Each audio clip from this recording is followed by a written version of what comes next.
back again to talk some more college football. We're already halfway through. We're more than halfway through the season now, aren't we? College football. We're getting down to crunch time now, to where every game, every loss is meaningful. If you lose right now, it means a whole lot more than when it did the first couple weeks of the season. Yeah. Now to the point where a loss right now could kick you out of a playoff spot, or at least a really good, it'll drop you down in the bowl games that you could be getting. But what we're going to do, we are going to recap our top 15. We always go over the top 15 teams. So we're going to recap week 8 already. Week 8, man, we're like 3/4 of the way through, aren't we? Yeah. That is crazy, and man. Hosting tonight is the Fancy Chickens, who face planted against Appalachian Yes, State. we did have a top 15 team on Wednesday, which is sort of nuts. But we had they fell. Yeah, but we're gonna talk about the winners and losers of week 8, and then we'll do our little dumpster fire of the week, and then we will talk about who we think the winners and losers will be all week 9. But let's go ahead and jump into week 8. Like I said, Coastal Carolina face planted. They started out with a nice boom just to start off the whole weekend. They played at Appy State, and Appy State won 30-27. Yep. So they are no longer. We won't be talking about the Fancy Chickens anymore because they will not be in the top 15. Yeah, but they made a nice gourmet meal for a few weeks there. Yes, they were a nice looking chicken there for a few weeks for us. But anyways, yeah, Coastal Carolina. It was actually a pretty good size upset. Appy State needed that win. They won 30-27. But then we'll jump on into Saturday's games. We had our Tennessee Vols, go Vols, against Alabama Crimson Tide. Against Bama, and everybody knows. Tennessee lost 36 players to the portal whenever the new Coach Heupel come in. So Tennessee's not really deep right now. They hung with Alabama until the fourth quarter. Through 3 quarters, they actually led at a point there. But their depth, they just ran out of depth towards the end of the game. And Alabama, their third string could beat most people's first string. So Alabama's depth sort of took over, and Alabama outscored them there in the last quarter plus a little bit. But honestly, Tennessee looked a lot. They looked competitive. So it is looking up for us Tennessee fans out there. Besides the tasty mustard. But yeah, I like the tasty mustard. Everybody loves mustard. But Tennessee is looking up, and Alabama's still Alabama. This rivalry means a lot in the history of college football. Mm-hmm. It's one of the more underrated rivalries. Yeah, well, that's because Nick Saban's not lost to Tennessee. Maybe if both teams were good at the same time, maybe the rivalry would mean a lot more. But it used to mean a lot back in the... If Heupel gets some good recruits, gets some transfers to come in, I'll tell you, his team competes. And next year, the Alabama game is in Tennessee. I'm not saying you're too. I'm not saying the world's going to end, but I'm saying it could be a lot closer next year than it was this year. We'll jump on to number 2. Cincinnati played at Navy. One of the many speakers. Navy gave them a game. Of course, they got the triple option madness there, which is hard to defend. Yeah, Cincinnati may have been looking ahead a little bit, so sometimes you get in trouble for that. But hey, since he pulled it out, they scored there at the end, pulled it out, and they won 27-20, and they will continue to be in the top 4. In the top 4. So, and I don't think they lose the rest of the way. So, they will be a tournament buster, I think. We had number 3 Oklahoma at Kansas. This one just makes my head spin for a minute. Kansas has a really good basketball team, but their football team is awful. The football team's pretty bad, and they were handing it to Oklahoma there, at least through the first half. The first 3 quarters, Kansas was leading. Yes, so... But Oklahoma turned around. They saved themselves from a pivotal embarrassment there. Yeah, Oklahoma needs to win out too. Yeah, Oklahoma needs to win out. So they can keep their number 3 ranking and go into the playoffs also. So, yeah, they need to hang on to that ranking there. But Oklahoma won by 12 at the end, which is what they needed to do. We had Northwestern at Michigan. That ended up just like we thought. Michigan put the hammer down on Northwestern. A 26-point win. Yeah, Michigan's way better than Northwestern. Northwestern is like Vanderbilt Part 2. But Northwestern is better over the past few years than Vanderbilt is, so I don't know if I can even say that right now. No. But Michigan did what Michigan needed to do. We had our shocker of the week, Illinois at Penn State. That was a record game. A record-setting game. The first 9 overtime game in NCAA history. Overtimes. And after the third overtime, you have to go for 2 points. So they went through a myriad. A lot of 2-point plays and a lot of field goals. Because nobody could get a touchdown in that game. There was like 2 touchdowns the entire game, I think. Which was pretty sad. Yes. But 9 overtimes. We might talk about this game a little bit later for you. But Penn State stunk it up and lost 20-18. And 9 overtimes, they scored 18 points. Big game, James. I don't know. He's been doing good up until this point. I don't know what happened. He's lost 2 straight after being 5-0. There we go. Yeah, we'll go ahead and jump on to our next top 10, which was another shocker. Well, not really. Oklahoma State went to Iowa State. Iowa State was ranked highly, and they sort of snuck up on Oklahoma State and beat Oklahoma State. So Oklahoma State, we got a top 10 upset. Number 8 lost to an unranked team, 24-21. Just one of the many that's happened this year. Mm-hmm. So number 7 lost to an unranked. Number 8 lost to an unranked. So 7 and 8 will no longer be 7 and 8. 7 and 8 anymore. So we had number 12, Ole Miss, take care of LSU pretty good. I think old Coach O is already eating hamburgers, kicked back in the chair a little bit. Yeah. He's now, don't get me wrong, he'll coach for his players. He loves his players love him. But this might be the last ride for him in Baton Rouge, but I don't think he will be out of a job soon. I don't think he'll be out of a job long if he wants to. If he wants to coach, he'll be coaching somewhere. He's a great defensive line coach. He is. So he'll get a spot somewhere on a defense somewhere in the country. He's got $12 million. He can eat a lot of burgers for a long time and not have to go back to coaching. So, you know what I mean? But, Lane Kiffin's team looks to ride pretty high right now. Mm-hmm. And Ole Miss, if Alabama loses, they'll win the West. Ole Miss. They have to hope the Alabama loses. Yeah. In other words, I call Alabama the Gumps. They are because of Forrest Gump. Yeah, they are the Gumps, the Alabama Gumps. Ole Miss is looking pretty good though, and that actually makes me feel good too. Tennessee played them better than LSU did. Yeah. Tennessee should have beat them, could have beat them. But that's in the past, Dan. But things are looking up. We had number 10, Oregon at UCLA. Oregon squeaked it out. 34-31. UCLA throws a pick to lose the game. Doesn't that sound painful? I think I've heard that before somewhere. I don't know why. But yeah, a pick to lose the game. Oh, that sucks. But, Oregon did what Oregon needed to do again. Oregon's like a wishy-washy. They're a roller coaster team. They are, You go up and down so much. It just shocks me. They're sort of like Auburn is normally. You don't know. They're the trail mix team. They're a trail mix. You don't know if you're going to nut or a raisin. You really just don't know when you start watching the game. Is it an M&M or is it a peanut? You don't really know what you're getting. But I like the Oregon Ducks, so we hope they do good. We had number 5, Ohio State. People are so confused. The Ohio State. It's the Ohio State. People ain't gonna know who I'm talking about unless I put the in front of it. But the Ohio State beat Indiana 54-7. They beat the crap out of Indiana badly, yeah, and they were supposed to. And then we had USC at Notre Dame. Notre Dame defeats their rival pretty convincingly. 31-16, by 15 points, yeah. So USC is kind of looking for a new coach. LSU's looking for a new coach. Do you think Big Game James will go anywhere there? I don't know. He might leave one of those after he tanked this year. So yeah, we had that is it. That is all for our top 15 winners and losers of Week 8. Next, we will talk about our dumpster fire of the week. And it's just starting to smell burning. You just start to smell it burning a little bit.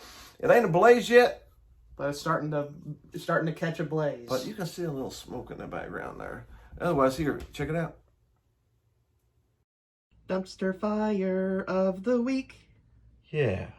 Dumpster fire of the week is Penn State. Penn State. That's the last team I expected. I did not. 2 weeks ago, they were in the top 10 in the country. Big game James. Big games. Was big games. He was winning the big games, dude. He was winning the big games. But he can't beat the little teams now. But now he can't beat the little teams. And he went to how many overtimes? 9. Count them at home, kids. 1, 2, 3, 4, 5, 6, 7, 8, 9. And how many points did they get? Hold those 9 up again. 8. They got 8 points in 9 overtimes. How do you get 8 points in 9 overtimes? Well, you only had 10 points the whole rest of the game. Let me tell you some stats. So from in 4 quarters and 9 overtimes, you get 1 touchdown. That's awful. And you lose to a 3-5 unranked team in Illinois. In the middle of it. And there's rumors of you leaving, going to LSU or Penn State. So LSU or USC. Of USC. Leaving Penn State, going to, and I don't there may not be a dumpster fire there yet, but yeah, can't you smell the smoke? Yes. Let me tell you a little some stats. in Penn State. Let me tell you some stats from Illinois' victory. It was just wretched. Give us some stats from the game. Illinois only had 38 passing yards. Illinois won with 38 passing yards. Not 40, but 38. 38 passing yards. They only passed the ball for 38 yards. 38 yards. That is horrible. Yes, 38 yards. I'm not joking. I don't know how they did it, but they did. I mean, 38 yards. They had 38 yards passing. But the bad thing is 8 of 21. You let a quarterback throw 8 of 21 and beat you. That's the spirit of big game James. Oh my goodness gracious, that's so horrible. But they gave up 357 rushing yards. That's even worse. Illinois had 26 first downs. Penn State had 14. 14 so first almost twice as many first downs. You gave up 357 yards rushing when you rushed for 6-2. Who's the ranked team here? I don't know. Illinois had almost 400 yards of total offense, and Penn State had 227. 227 total, running and passing. And Penn State got their quarterback in back. 9. No, that's 227 yards in 9 overtimes. How do you get 9 overtimes and you get 8 points? You get 8. How do you 18 points? You want to laugh? The big game James style laughter? Oh, I don't know, man. But that's definitely. Oh like my I said, goodness, that is horrible. That was a trash heap of a dumpster fire. That was a trash heap of a game, and with all the rumors and stuff going around, I smell me some dumpster up in Penn State. Up in Happy Valley, it ain't so happy over there. Happy Valley ain't so happy right now. That's just horrible. I don't know why Big Game James did that. I don't know, but it's getting ugly. Let's go ahead and jump on into our week 9 winners and losers. Who we think is going to be the winners and losers anyways. Again, we'll recap the top 15 for you. We got number 2 Cincinnati at Tulane, and Tulane, dude, is not good. It is horrible. They're 1-6. The line's 24.5. I'm taking the 24.5. I think Cincinnati will beat the living tar out of them. They should, especially after having the squeaker last week. Refocused, this could be a 52-10 game. Just like that. Yep. We have our top 10 matchup. Michigan at Michigan State. At Michigan State. Does bigger game Jim Harbaugh have it this year? Or does the newcomer Mel Tucker out of Michigan State? Or does Mel Tucker come up and take away the prize? Usually Jim Harbaugh loses big games. I'm going to pick Michigan State. Michigan is favored by 4.5. I'm picking Michigan State. Michigan State plus 4.5 just because of the history. Just because of bigger game Jim. Mm-hmm. He doesn't beat his rivals. We got number 9 Iowa playing at Wisconsin. An average Wisconsin team playing against the Iowa team with a good defense and a below average offense. Wisconsin's favored -3. I might pick the Hawkeyes. I think I'm gonna take +3 on that one too. We got number 1 Georgia this week going to take on the PE coach fence climbing Gators. That's a little inside joke. Our Gators are climbing fences down in Florida, so just trying to find a way out.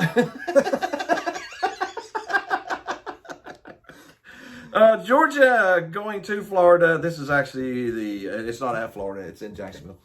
But the This is line going to be a brutal beating, if I've seen in the past few weeks. The line's 14. I think this is like a 30-10 game. I think it could be 20 points. I'm going to go Georgia minus the 14. Kirby outsmarts the PE coach. Florida is on a downward trend right now. They've only won 4 of their last 10 games. Yeah, and honestly, they're right now, as far as power rankings go, they're only like 4th in the SEC as part of Tennessee's actually power ranked higher than Florida right now. Huh. So Florida's trending down right now. So I'm definitely going to lean towards me some Georgia on that one. We got Texas Tech at Oklahoma. Texas Tech just fired their head coach. I think Oklahoma takes this. Oklahoma's favored by 20. Do you think they'll take them by 20 without the coach, or do you think they'll rally? No. No, I think Oklahama's going to beat them pretty good. Yeah.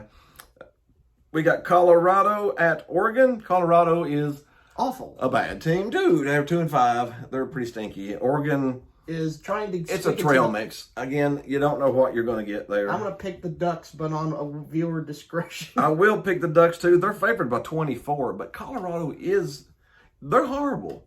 So honestly, Colorado is really bad. So I think Oregon should win with the talent they Oregon have. squeaked last week. This week they should win by 30. So we'll take Oregon minus the 24. We got Duke at Wake Forest, jumps up into the top 15. The Demon Deacons. It's been a while since they've been up here, haven't they? The only undefeated team where? In the ACC. In the ACC is Wake Forest. And since Duke is not very good this year, I might give it to the Deacons. Yeah, Duke's having a down year. They're 3-4. I would definitely take Wake Forest. It's minus 16.5. I'd go ahead and take that. Welcome, Wake Forest. Welcome to the playoffs. I don't think they're good enough to make the playoffs. If they go undefeated, I still don't think the winner of the ACC makes the playoffs. Again, another reason for how many teams in the playoff? At least 8. At least 8. We got to have 8 teams in the playoffs. We can't just have 4 anymore. What if Wake Forest wins out and they're undefeated? And they get lost out in the playoff race. Yeah. They would feel cheated. Yeah. I mean, do you leave out undefeated Wake Forest, or do you leave out a 1-loss Ohio State if they win out? Or you leave out a 1-loss Oklahoma. Leave out a 1-loss Alabama. Yeah, that's just a whole mess. I mean, why wouldn't you have 8 teams and yeah. Let's just find out who's the best? How about that? Yeah, let's put in 8 teams and see, because I think that's better for the future of the sport. I definitely think so too. And now we got in the SEC matchup, we have number 10 Ole Miss, top 10 Ole Miss. It's been a while since the Rebels have been here. I don't remember. Was it Manning the last time they were there? Did they get Hugh Freeze? They got under Hugh Freeze? They got into it, didn't they? But we got number 10 Ole Miss at number 18 Auburn. And a good old classic SEC West gridiron power show. You never know which Auburn you're going to get. You know Ole Miss is going to try to score 50. That's what they do. That's Lane Kiffin's specialty. Their defense is not that good, but they want to put up 40, 50 on you. Auburn, the Rebels or the Tigers? Auburn's favored by 3 over the number 10 Auburn team. is favored by 3? Mm-hmm. You'd think Ole Miss would be favored by the way they've won some of these games. I would think that they'd be favored by 3 too. I'm going to take Ole Miss plus 3. You got plus 3 points there. I'm going to pick the Rebels by 3. I think so. 3 might be a good number. Might be a 37-34, but I've been leaning towards the Ole Miss 37-34 more than I would Auburn. We got number 12 Kentucky. Number 12 Kentucky at Mississippi State. Kentucky should take this one. They're only favored by 1.5. Mississippi State is an average team. They're not good, they're not bad, but they're average. Kentucky's lost 1 game all year. And it was to Georgia, so... And everybody's lost to Georgia. I'm going to take, minus 1.5, I'm going to take me some Kentucky too, because they're a pretty good team. Then we got Kansas at number 15. Oklahoma State. Kansas is a free bye week, so I'm going to take not the Jayhawks, but the Cowboys. I think Kansas State last week against Oklahoma Kansas last week against Oklahoma scored all the points they're going to score the rest of the year. I think they just got it all out in one game.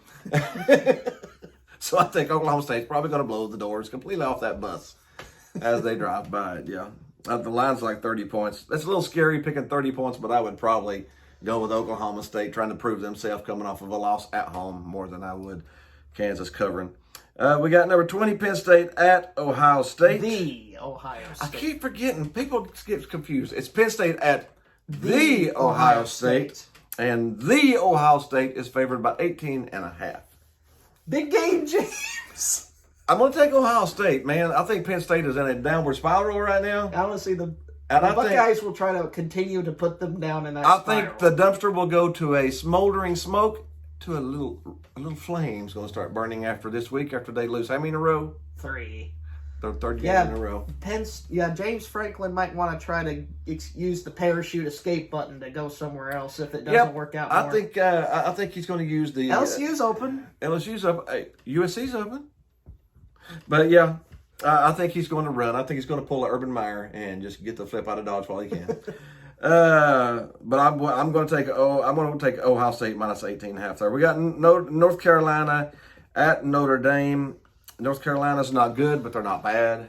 Yeah, but North Carolina's a team with a lot of talent that can't put it together. They underachieved. They underachieved this year. But Notre Dame is a team with talent that squeaks out wins. We got an overachiever versus an underachiever, which means the line's 3.5 points to Notre Dame because it's in Notre Dame.